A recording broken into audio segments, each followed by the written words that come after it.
வணக்கம். த்ரிஷா ஐயங்கார் கிச்சன். இன்றைக்கி கிருஷ்ண ஜெயந்திக்கு அவல் ரொம்ப விசேஷம்.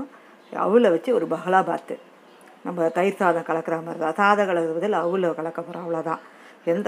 எந்த கப்புக்கு கரெக்டாக எடுக்கிறோமோ, ஒரு கப்புனா ஒரு கப்பு தயிர், கொஞ்சம் வேணும்னா தண்ணி கூட கலந்துக்கலாம், ஒன்றும் பிரச்சனை இல்லை.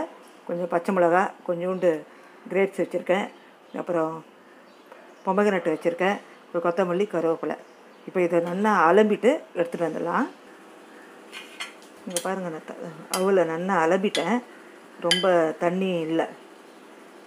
அலம்பினா போகிறோம், அப்புறம் நம்ம தயிரில் ஊற வைக்க போகிறோம், அதனால் அலம்பிட்டா போகிறோம்.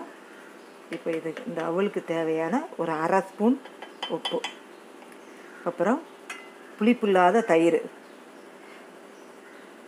இவ்வளோ சேர்த்துக்கலாம். அப்புறம் வேணும்னா சேர்த்துக்கலாம். நல்லா கலந்து விட்டுருவோம்.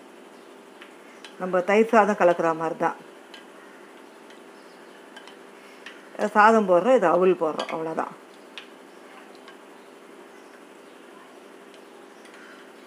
இப்படி தளர் இருந்ததுன்னா கொஞ்சம் ஆறுன அப்புறம் கொஞ்சம் கெட்டிப்படும். அவல் கெட்டி ஆகும், அதனால் கொஞ்சம் தளரவே இருந்தால் பரவாயில்ல. இப்போ இதில் கொஞ்சமாக ஒரு 1/4 டம்ளர் பால் விட்டுக்கலாம்.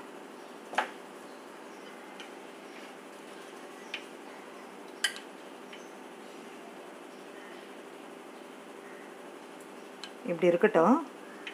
இது ஒரு 10-15 நிமிஷம் அப்படியே அந்த தயிரில் ஊறட்டும்.